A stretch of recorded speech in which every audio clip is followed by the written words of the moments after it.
Të nderuar shikues, mirëmbrëma.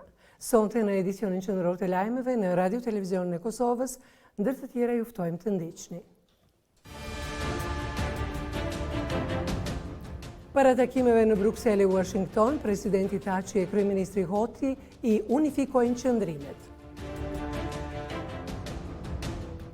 Dështon votimi marrëveshjeve ndërkombëtare, ku vendi kthehet në arenë përplasjesh mes deputetëve. Vazhdon lufta kundër Covid-19, 2 qytetarë humbin jetën nga virusi korona, mbi ngarkohen klinikat. Rreshtit e mëdha të shiut shkaktojnë vërshime, ujë hyn nëpër shtëpi në disa paralagje të kryeqytetit.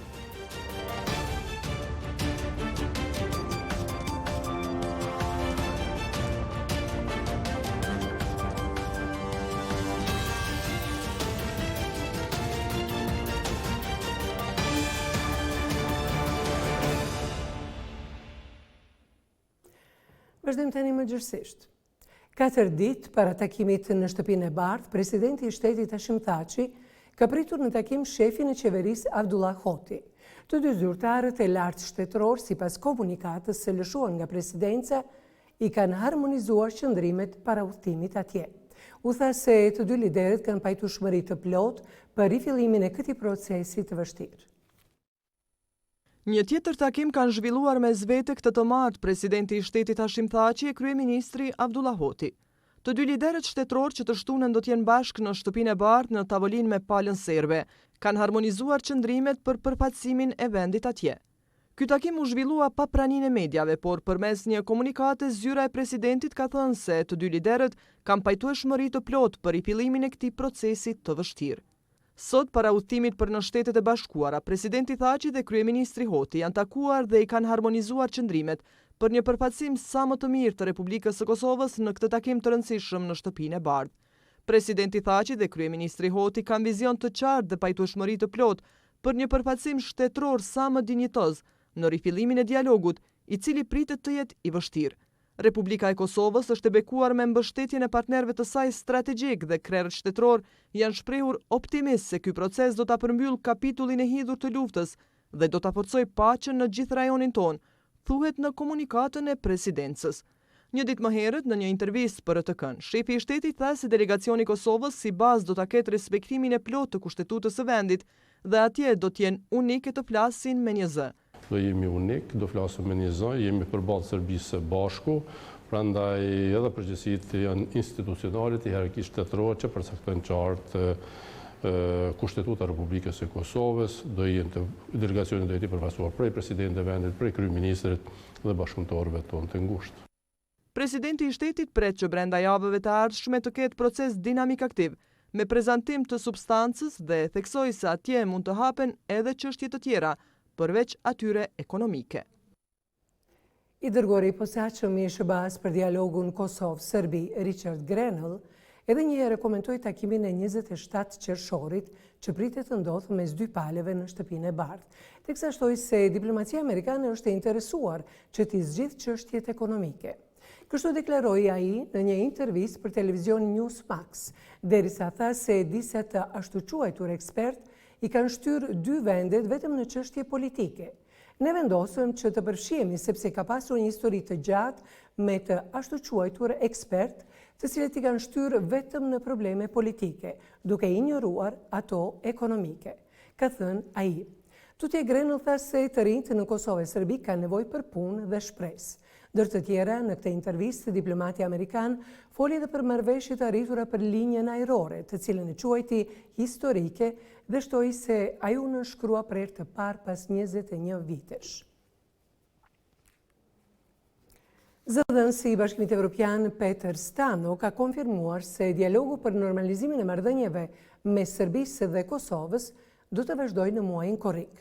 Ai ka theksuar se BE-ja po vazhdon angazhimin e saj të plotë në këtë drejtim dhe se ende nuk ka një datë specifike, por që të dyja palët kanë rënë dakord për vazhdimin e dialogut në Bruksel. Zëdhënësi i BE-s po ashtu ka deklaruar se kryeministri Hoti dhe Vučić do të qëndrojnë këtë ditë në Bruksel para takimit të ardhshëm në Washington më 27 qershor. Zëdhënësi i Bashkimit Evropian Peter Stano ka konfirmuar se dialogu për normalizimin e raporteve në mes të Kosovës dhe Serbisë do vazhdoj muajin tjetër dhe se ky është rezultati vizitës që Miroslav Lajčak, i dërguar evropian, zhvilloi në kryeqendrën kosovare dhe atë serbe. Si rezultati bisedimeve të tij, ne mund të njoftojmë se dialogu midis Beogradit dhe Prishtinës do vazhdoj në korrik, ka deklaruar Stano, duke shpjeguar se akoma nuk ka datë të saktë për takimin e parë, por se po punohet në këtë drejtim. Ndërkohë, gjatë javës në vijim, Brukselin do e vizitojnë kryeministri i Kosovës Avdullah Hoti si dhe presidenti serb Aleksandar Vučić. Sipas zëdhënësit evropian Peter Stano, bëhet fjalë për, siç u shpreh ai, vizita të ndara bilaterale, të cilat nuk kanë lidhje me vazhdimin e dialogut. Kryeministri kosovar të enjte do takohet me nivelin më të lartë evropian, përfshirë kryetaren e Komisionit Ursula von der Leyen si dhe presidentin e Këshillit Evropian Charles Michel. Ndryshe, vizita e Hotit në kryeqendrën evropiane po zhvillohet para takimit të 27 qershorit në Washington. Për post takimeve të paralajmëruara në Bruksele që do shënojnë rinisin e dialogut të ndërprerë nga nëntori i vitit 2018, gjatë muajit korrik pritet që të organizohet edhe një summit në Paris, ku unikoqiri takimit do jetë presidenti francez Emmanuel Macron e ku do merr pjesë lidershipi kosovar dhe ai serb, përfshirë edhe kancelaren gjermane Angela Merkel. Shoqëria civile sheh si të jetë pozitiv koordinimin mes qeverisë e presidencës para se dy liderët më të lartë shtetëror, presidenti Hashim Thaçi e kryeministri Avdullah Hoti, të udhtojnë në shtëpinë e bardhë. Analistët bëjnë thirrje që për këtë proces të ketë unifikim të gjithë spektrit politik e institucional në vend. E pas edicionit të lajmeve në emisionin Debat me Ridvan Berishën, është kryetari PDK-s Kadri Veseli përballë analistëve. Ju ftojmë të ndiqni. Të unifikuar në qëndrime do të ulën të shtunën në tryezën e dialogut përballë presidentit serb Aleksandar Vučić e kryeministrës serbe Ana Brnabić, presidenti i shtetit Hashim Thaçi e kryeministri Avdullah Hoti, në finalën e dialogut me Serbinë. Ndonse para këtij takimi nuk u arrit unifikimi i gjerë politik. Njohësit e këtyre zhvillimeve thonë se është pozitive që për herë të parë pas një kohe të gjatë ka unifikim mes presidencës e qeverisë. Është pozitive në këtë rast që me krijimin e qeverisë së re së paku ka një koordinim pak më të mirë mes presidentit dhe kryeministrit të ri, gjë që ka munguar në dy qeveritë e kaluara. Pra, së paku është arrit një koordinim mes dy krerëve institucional, megjithatë uniteti i spektrit të gjerë politik, pra partive në pushtet dhe në opozitë ende po mungon fatkeqësisht. Për një kohë të gjatë kemi parë se presidenca dhe zyra kryeministrit nuk kanë ndarë një qëndrim të njëjtë sa i përket dialogut. Më herët patëm zotin Haradinaj dhe pastaj zotin Kurtit, të cilët nuk ishin në një linjë, dhe mendoj që ky takim i sotshëm mes presidentit dhe kryeministrit mendoj që është një takim i qelluar për shkak se para çdo vizite shtetërore në SBA apo në Bashkimin Evropian, të dy liderët duhet të jenë në një linjë. Violeta Haxholli thot se faza finale është e vështirë kur dihet se Kosova shkon me qëllimin për njohje dhe Serbia që e ka parasysh se duhet ta pranojë realitetin e Kosovës. Është një proces shumë i vështirë për të dyja palët.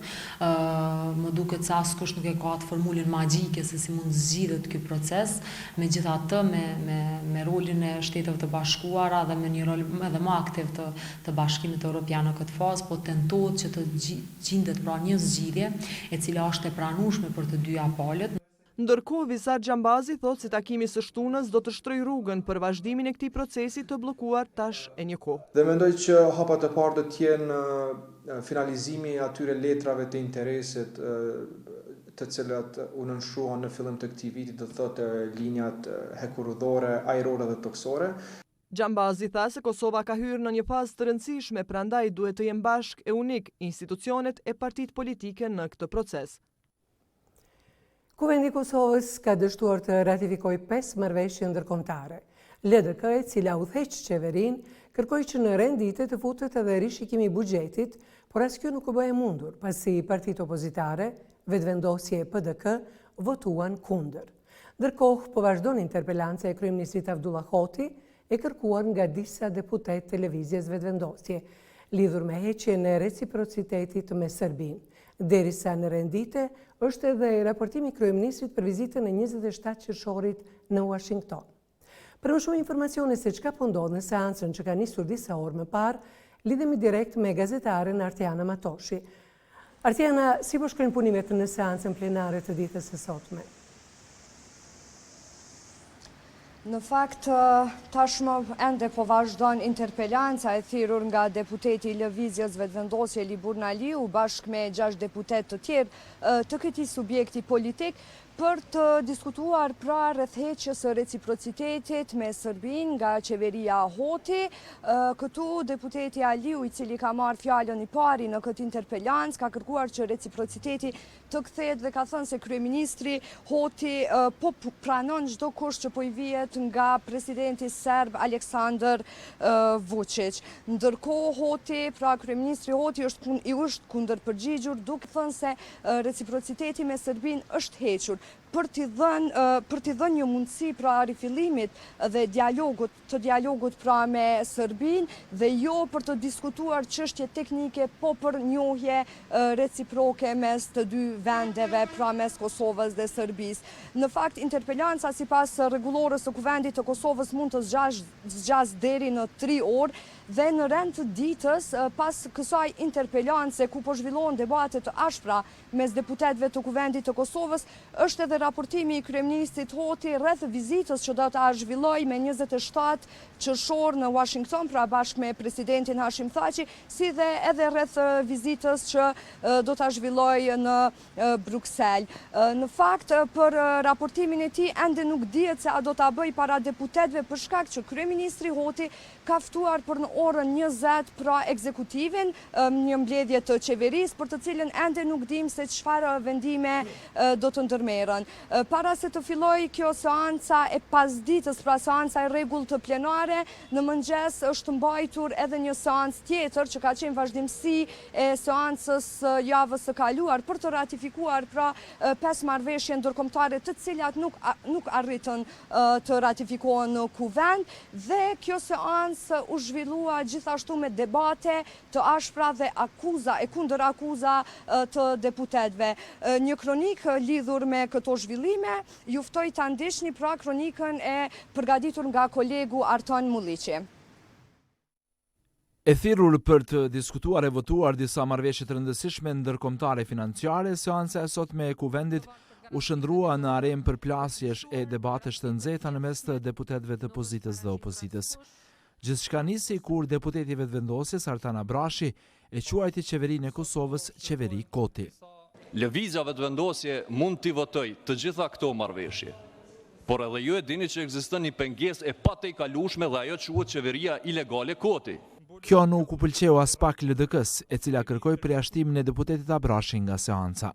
Gjuha jo parlamentare që po përdoret këtu, që u përdor nga parafolsi, është gjuhë ofenduese dhe është gjuhë e dënueshme.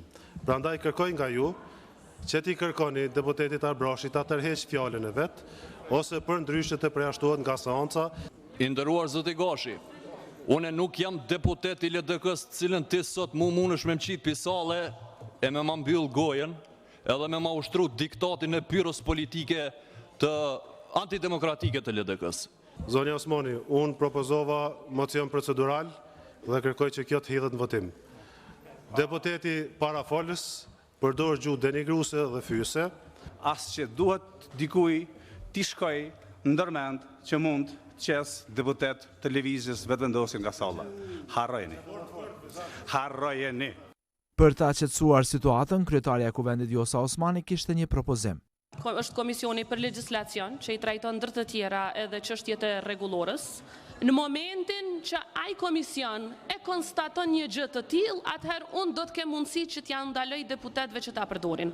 Por të njëjtën kohë do të kërkoj, sepse kishte këtu më shumë se sa 20 dëshmitar, që ta konstatojnë nëse bërtima juaj në raport me mua, kur më thatë a je normal, të konstatohet sa është shkelja apo jo. Në debatin që nxiti fjalia qeveria koti u përfshi edhe partia tjetër opozitare, Partia Demokratike e Kosovës. Qeveri kot është edhe kjo, edhe ajo para kësaj. Çaj definicioni fjalorit shqip, sidomos qeverisë vetëvendosjes LDK-s, absolutisht i përshtatet edhe më shumë se qeverisë LDK-s me tjerë. Lidhja Demokratike e Kosovës nga ana tjetër po insistonte që deputeti vetëvendosjes Artana Brashi të përjashtohej nga seanca për shkelje të rregullorës së Kuvendit, ndërsa kryetaria Vjosa Osmani refuzoi këtë kërkesë. Kemi pasur raste të tmerrshme të ngrehjes zhag të deputetëve nga kjo sallë. Unë nuk do të përjashtoj deputet nga seanca. Jo, nuk do të përjashtoj. E para e kuvendit madje tha se edhe kryeministri aktual kishte përdorur gjuhë jo parlamentare në kohën kur ishte deputet i kuvendit. Zotëriu që sot është kryeministër i vendit në mandatin e kaluar në këtë kuvend e ka quajtur qeverisjen pan band mafioze. Band mafioze. E sot qeveris me ta. Sot qeveris me ta. Band mafioze. A është përjashtun nga ky kuvend që e ka përdorur një terminologji të tillë? Kur po i kërkohej vota për marrëveshje ndërkombëtare, Lëvizja Vetëvendosje kishte një ide tjetër, që bashkë me PDK-n të arëzojnë qeverinë Hoti përmes mocionit të mosbesimit. Sot nëse Partia Demokratike e Kosovës dëshiron që të punojnë në interes vendit, e kanë mundësinë e nënshkruajnë mocionin e mosbesimit, qeveria shkon në shtëpi, vendi shkon në zgjedhje. Kanë derdhë lot krokodili me javë, Vetëvendosja edhe deputet, edhe mimoza, të thonë qysh përzoni qeverinë kohë të pandemisë. Mocioni mosbesimit nuk mundet me ndalë pandemia, e krye mocionin e mosbesimit, presim momentin kur të krijohen kushtet, shkojmë në zgjedhje. Nëse një mocionin e herë të këqyrëm që ka po shkruani ju kallëzojna. Mos inicimi projekt ligjit për luftimin e pandemisë Covid-19 u bë mollë sherrri për një përplasje tjetër mes kryetarës së kuvendit Vjosa Osmani dhe zëvendës kryeministrit Driton Selmanaj. Ose të kërkoni nga qeveria draftimin e një ligji, ose draftoni ju dhe na sillni neve për mendim. Jemi të hapun. Nëse sillni për mendim projekt ligji që ju përmendit, do ta merrni mendimin e qeverisë. Unë sinqerisht nuk po ju besoj veshve se çka dëgjova. Zoti Zavens kryeministër ka kohë që i kemi sjellë në qeveri për opinion. Ka kohë që ky kuvend i ka inicu 3 nisma legjislative. Pas krejt këtij debati gati 4 orësh, 5 marrëveshje ndërkombëtare financiare u hodhën në votim, por ato dështuan. Në votim nuk morën pjesë 2 partitë opozitare, Vetëvendosje dhe PDK, ndërsa partitë në pushtet nuk kishin më shumë se 58 vota, derisa për kalimin e tyre nevojiteshin 2/3 e votave të deputetëve. Kështu u vendos që këto marrëveshje ndërkombëtare të shqyrtohen sërish në një seancë të radhës. Pas dështimit të mirëhetimit të marrëveshjeve ndërkombëtare në kuvend, ka reaguar kryeministri Abdullah Hoti. Ai tha se këto dokumente që presin të votohen janë të një rëndësie të veçantë për shkak se janë marrëveshje ekonomike për projekte investive dhe zhvillimore në Kosovë. Qytetarët e Kosovës kanë nevojë urgjente për mbështetje institucionale, ndërsa qeverisë së Kosovës do t'i lejohet të vazhdojë me implementimin e masave në kuadër të pakos për rimëkëmbje ekonomike. Andaj ftoi deputetët e Kuvendit të Kosovës që të paktën kur kemi të bëjmë me projekte zhvillimore dhe fonde mbështetëse për infrastrukturë, të marrin përgjegjësitë kushtetuese që na takojnë, thot Hoti. Qeveria mblidhet sonte në orën 20 dhe për të rejat ju njoftojmë në edicionet e ardhshme. Edhe Ministria e Financave ka dhënë alarmin se mosvotimi i marrëveshjeve kreditore ndërkombëtare do të rëndojë gjendjen ekonomike në vend, duke dëmtuar sektorin privat dhe duke bërë që të humben vende pune. Zëvendës Ministri i Financave Agim Krasniqi thotë se për të gjetur fonde në implementimin e pakos do të ketë shkurtime drastike të pjesë e investimeve si dhe të pagat e sektorit publik. Dështimin në ratifikimin e marrëveshjeve ndërkombëtare në Kuvendin e Kosovës mund të rrezikojë ekzekutimin e mjeteve financiare nga pakoja e rimëkëmbjes ekonomike dhe pagesa e premtuar nga pakoja emergjente. Kështu shpreh zëvendës Ministri i Financave Agim Krasniqi. Ai thotë se nuk mund të bëhet implementimi i pakos pa rishikim të buxhetit. Në momentin që rishikimi përfundon, ne jemi përgatitur si Ministri e Financave, fondet janë aty realisht, nëse nuk kalon për ky proces do të jetë problem edhe me gëzu pakon emergjente, po në njëjtën kohë rrezikojmë edhe funksionimin kësaj pjese tjetër të mbetur të sektorit privat. Krasniqi thotë se nëse nuk miratohen marrëveshjet, vendi do të kthehet prapa. E fondet e projektuara prej 620 milion euro nuk do të jenë më. Edhe rrezikojmë që edhe një numër tjetër i ri, në mungesë likuiditetit, mungesë financave, me kushte të volitshme, që do të sigurojmë që edhe ata të humbin menet e punës. Kthimi mbrapa do të kërkojë reorganizim komplet të buxhetit. Atëherë do të kemi sigurisht shkurtime drastike në sektor të caktuar, edhe te pjesa e investimeve, ndoshta edhe te pjesa e sektorit publik të pagët, në mënyrë që çinën fonde se s'ka ndryshe. Kuvendi i Kosovës ka dështuar gjatë ditës të miratoj marrëveshjet financiare ndërkombëtare, të cilat janë projektuar nga qeveria të bëhen pjesë e pakos së rimëkëmbjes ekonomike.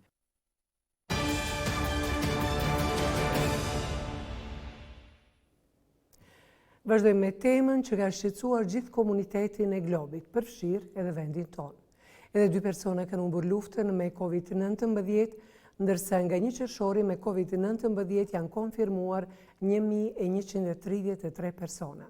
Në kohën kur po vazhdon shtimi i rasteve me COVID-19, edhe klinikat për trajtim mjekësor janë mbi ngarkuar, pasi kapacitetet në klinikën infektive të pulmologjisë e të dermatologjisë janë mbushur për trajtim të pacientëve, është hapur edhe mjekësia sportive. Aktualisht në klinikën infektive janë të hospitalizuara 104 persona, 51 prej tyre janë me oksigjenoterapi. Një 66 vjeçar nga komuna e Prizrenit dhe një 71 vjeçar tjetër nga Vushtrria, të shtrirë në infektiv, kanë humbur sot betejën me pandemin COVID-19. Numri vdekjeve në Kosovë si pasojë e pandemisë shkon në 39. Me rritjen e numrit të personave të infektuar me COVID-19 janë shtuar edhe kërkesat për trajtim mjekësor. Si pasojë, pas mbushjes së kapaciteteve në infektiv, pulmologji e dermatologji, pacientët e prekur me koronavirus tash e tutje do të trajtohen edhe në mjekësinë sportive, ku janë 32 shtretër. Basri Sejdiu nga shërbimi spitalor Klinike Universitari i Kosovës thotë se për momentin gjendja është nën kontroll dhe janë gati për shtimin e kapaciteteve edhe më tutje. Dhe klinika pulmologjisë për momentin është për raste të dyshimta pozitive, po do të vazhdojë edhe me raste pozitive. Dhe mandej është edhe klinika dermatologjisë dhe sot kemi fillu edhe mjekësi sportive, cila fatbarësisht kemi punu gjatë kohës pandemisë. Në mënyrë që të mos mbingarkohet klinika infektive, janë mobilizuar edhe spitalet rajonale. Ndërsa për spitaleve që kemi dhënë urdhëresë nga komiteti i SHSGK-s që të krijojnë raporte për pacientët të cilët janë të dyshim pozitiv, po edhe ata të cilët janë pozitiv me simptomatologji më të lehtë. Numrin e madh të pacientëve kanë konfirmuar edhe nga klinika infektive. Infektologu kujdestar Sali Ahmeti ka thënë se për momentin kjo klinik nuk ka kapacitet për më shumë pacient. Realisht atë çdo gjë është vështirë edhe me paragjyku dhe me paramendu.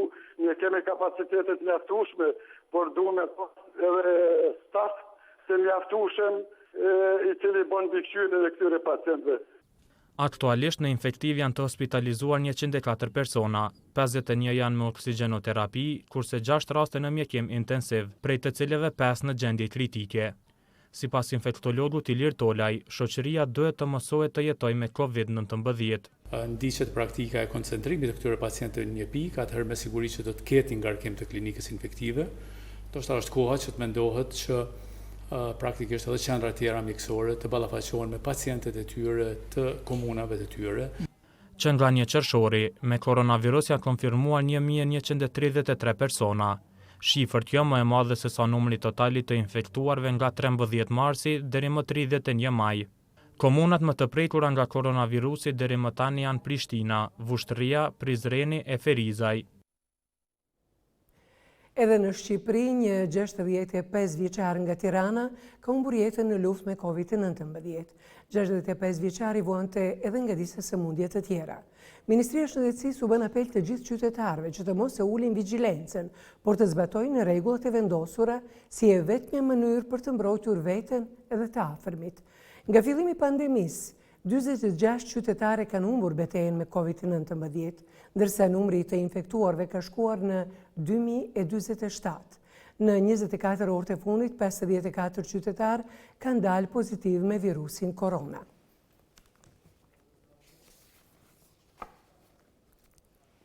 Edhe pse numri të prekurve me COVID-19 në Maqedoninë e Veriut është i madh, ky shtet ka vendosur t'i hap kufi toksor e ajror.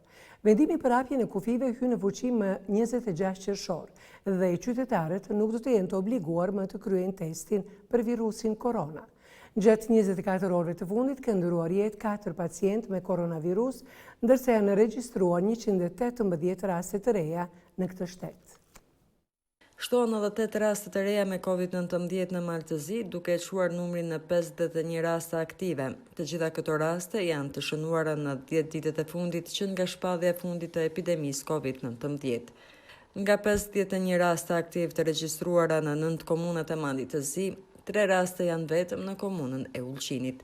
Kujtojmë se për shkak të rikthimit të rasteve me COVID-19 dhe gjendjes së rëndë epidemiologjike në rajon, Mandi i Zi ka ndërmarrë masa të reja mbrojtëse për të mos lejuar që të futen në mal të Zi të dyshuar me infeksionin e këtij virusi.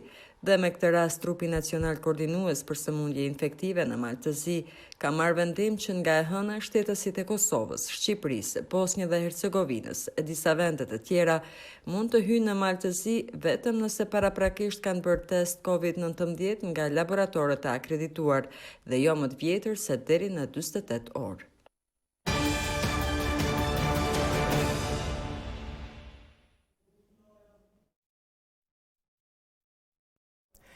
Të nderuar shikues, ne kërkojmë faljes me që kronika paraprake ishte për virusin korona në Malë të Zi.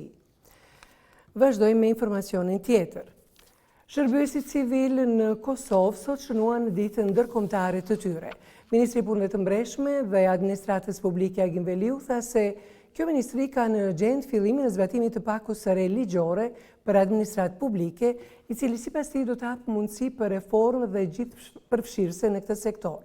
Shërbësit civil thanë se po vazhdojnë të përballen me paga të ulta.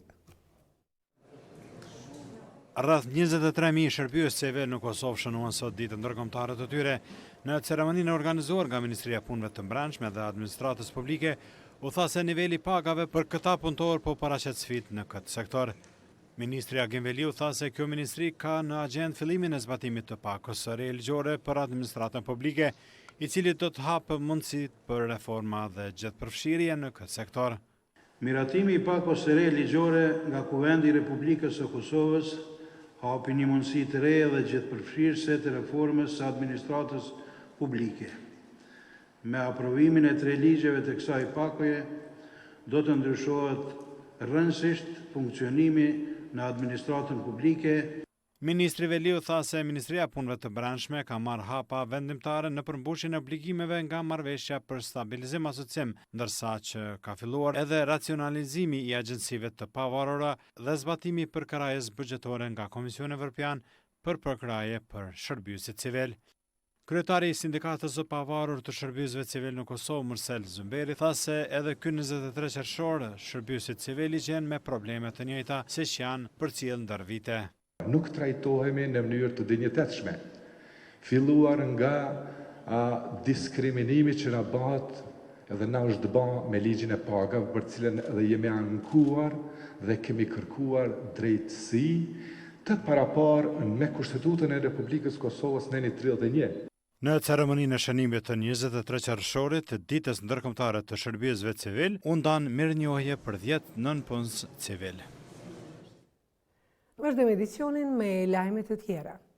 E sot, kompanitë e radiotaksive kanë protestuar para komunës së Prishtinës me kërkesën për zbatimin e rregullores së autotaksive dhe radiotaksive.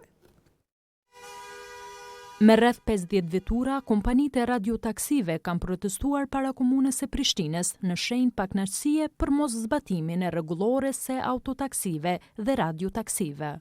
Në organizimin e Sindikatës së Pavarur të sektorit privat të Kosovës, avokati shoqatës Agron Kresniqi deklaroi se ditën e djeshme kanë dërguar kërkesë më shkrim te kryetari i komunës Shpend Ahmeti, mirë po nuk ka marrë asnjë përgjigje. Kërkesa e parë është të ndalohet aktiviteti i radiotaksive ilegale. Problemi i dytë edhe kërkesa jonë që dëshirojmë t'ia adresojmë kryetarit të komunës ka të bëjë me licencimin e kompanive të tjera. Ardit Thaçi, pronar i City Taxi, tha se nëse kërkesat e tyre nuk përmbushen, protestat ditët në vijim do të jenë më të ashpra. Tash e tutje edhe mi ashpërsu protestat edhe ndashta ka më dëgju zoni jonë pak më shumë se. Ai tha se për kompani që janë duke punuar ilegalisht, as inspektoriati i komunës nuk po kryen punë. Reshit të shiut gjatë ditës sot më shkaktuan vërshime në disa pjesë të Kosovës. Zonat më të prekura ishin pjesa veriore dhe verilindore e Kosovës, përfshirë edhe disa paralagje të kryeqytetit. E gjithë toka ju mbush me ujë. Madje prej reshjeve të shiut, shtrati i lumit në lagjën Kolovic të Prishtinës bëri që edhe mbeturinat që bante brenda t'i nxjerrte në borët e shtëpive afër saj. U i dëmtoi edhe të mbjellurat, që disa banorë të kësaj ane i kanë të vetmin burim të jetës. Peshe një serën këty, 2 serat, plus atje bashkja tjetër që është, të shtëpia që ta shkojmë edhe të shtëpia e këshyru me laborin atje. Krasniqi thotë që problemet e ngjashme kanë pasur edhe më herët. Ai thotë që i gjithë ky problem po vjen pasi shtrati i lumit nuk është i rregulluar, e për këtë është e njoftuar edhe komuna e Prishtinës. Me pas tjerë lumin, na qështë si shumet, as na kishin shpe, as na kishin bashkë. Për shkak të rreshjeve të mëdha që kanë përfshirë vendin, gjatë ditës së martë Instituti Hidrometeorologjik i Kosovës ka paralajmëruar se mund të ketë vërshime. Instituti ka konfirmuar se zonat më të rrezikuara kanë qenë pjesa veriore dhe verilindore e Kosovës në disa segmente të lumit Llap dhe të Ibrit. Megjithatë këtë, hidrologu Bashkim Kastrati tha se nuk ka arsye për panik, pasi sipas tij prej vitit të kaluar Kosova ka trashëguar një deficit të rreshjeve. Me këtë sasi të rreshjeve që ka rënë sot, por edhe ditëve në vijim se do të ketë përsëri rreshje, jo ndoshta të intensitetit të tillë, por besojmë që sasia, gjithsesi lagështia në tokë apo deficiti që është përcjell prej viteve të kaluara, me këtë besojmë që është e kaluar. Për dëmet që mund të sjellin vërshimet kishte paralajmëruar edhe kryetari i Prishtinës Shpend Ahmeti. Ai madje ka publikuar edhe një numër të telefonit ku qytetarët mund të lajmërohen për çfarëdo urgjence. Ahmeti ka shkruar se këto rreshje janë të mirë se ardhura për shkak të situatës në liçene, por në kohë të shkurtër mund të shkaktojnë dëm materiale në disa zona. Të nderuar shikues, po i rikthehemi edhe një herë kronikës për të prekurit me COVID-19 në Maqedoninë e Veriut. Qeveria e Maqedonisë së Veriut vendosi të rihap të gjitha vendkalimet kufitare pas një kusht. Vendimi do të hyjë në fuqi më 26 qershor dhe qytetarët nuk do të jenë të obliguar më të kryejnë testin PCR për virusin korona dhe as vetë izolim 14 ditor, siç ishte deri më tani. Qeveria po ashtu vendosi që nga një koriku të hapet transporti në aeroportin ndërkombëtar të Shkupit dhe aeroportin e Ohrit me protokolle të veçanta për punë. Vendkalimet kufitare dhe aeroportet të Maqedonisë së Veriut ishin mbyllur më 18 mars të këtij viti pas përhapjes së koronavirusit. Ky vend renditet e 29 në botë për nga numri i të vdekurve nga COVID-19. Deri më tani ka ndëruar jetë 247 persona ose 119 të vdekur në 1 milion banor. Gjatë 24 orëve të fundit ka ndëruar jetë 4 pacient me koronavirus, ndërsa janë regjistruar 118 raste të reja me COVID-19. Numri i përgjithshëm i të infektuarve në këtë vend ka arritur në 5311 persona.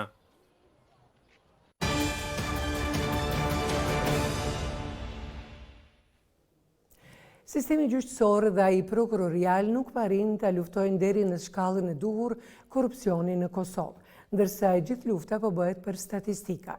Kështu deklaruan përfaqësuesit e Institutit të Kosovës për Drejtësi në publikimin e raportit Lufta për statistika të korrupsionit, mbledhur gjatë vitit 2019.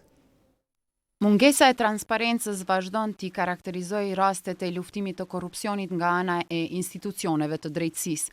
Në raportin e monitorimit vjetor të rasteve të korrupsionit për vitin 2019, Instituti i Kosovës për Drejtësi konkludon se sistemi prokurorial dhe ai gjyqësor po e vazhdojnë luftën për statistika e jo për mirësimin e gjendjes në luftimin e këtyre rasteve. Shqetësim mbetet trajtimi i rasteve të profilit të lartë. Trendi i trajtimit të rasteve të profilit të lartë vazhdon ta ketë logjikën e njëjtë. Nuk është që nuk ka raste të cilat denoncohen dhe trajtohen, por që përfundimisht ngritja e akuzave ndaj këtij profili ka qenë në një performancë të mërzish të dobët, sidomos në vitin 2019, ku vetëm një akuzë pra është ngritur ndaj profilit të lartë. Gjatë vitit 2019, sistemi prokurorial ka zgjidhur 388 lëndë të korrupsionit, ku kanë qenë të përfshirë 734 persona për dyshimet për kryerjen e veprave penale të korrupsionit. Sipas IKD-s, shqetësim mbetet trendi mbylljes së rasteve, sikurse vendimet për pushim të hetimeve nga ana e prokurorëve. Ku 69% të rasteve vazhdojnë që të mbyllen nga prokurorët, në 30% të rasteve që janë trajtuar, kemi ngritje të akuzave, ndërsa 1% e këtyre rasteve është zgjidhur në mënyrë ndryshe, pra në mënyrë tjetër. Sa u përket dënimeve të shqiptuara nga sistemi gjyqësor, Hyrje Mehmeti nga IKD thot se vazhdojnë të dominojnë dënimet e shqiptuara me gjobë e jo me burg.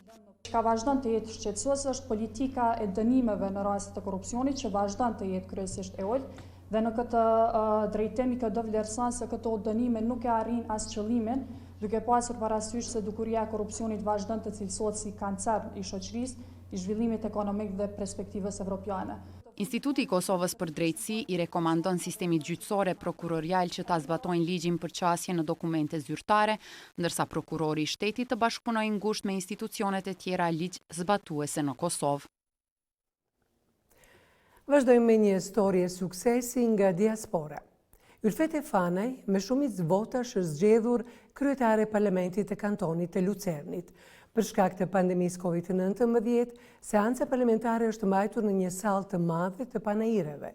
Zgjedhjen e saj në krye të kuvendit të këtij kantoni, ajo e konsideron si diçka të paimagjinueshme, pasi është me prejardhje shqiptare.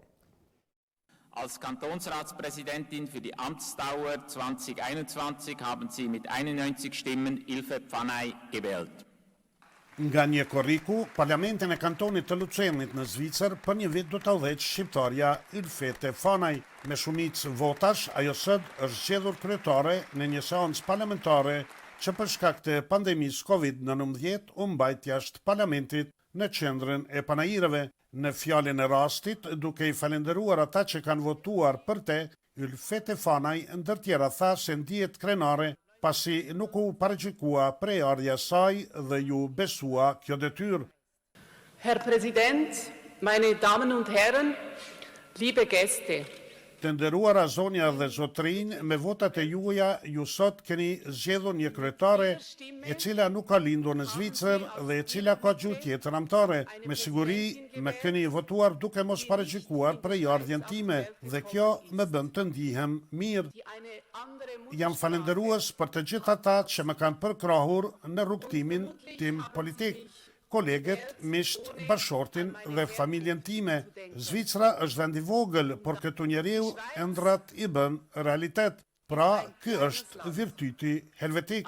Me votat tuaja, ju sot keni bërë realitet diçka që prindërit e mi as që kanë imagjinuar, tha ajo. Ndërsa, Josep Vës, kryetari deritanishëm i Parlamentit të kantonit Lucern, duke uruar zonjën Fanaj, tha se detyra e kryetarit të Parlamentit është rëndësishme dhe se i perulet me respekt, sepse kryetari nuk prezanton vetëm Parlamentin ton, por edhe kantonin e Lucernit, shtetin zviceran në përgjithësi dhe popullin e tij. Detyrën e kryetares së Parlamentit të kantonit Lucern, Ylfete Fanaj, e merr në përvjetorin e 50 të fitimit të së drejtës së votimit për gratë zvicerane. Të nderuar shikues, kaq për këtë edicion lajmesh. Ne ju falenderojmë për vëmendjen tuaj. Mirëmbëjtje.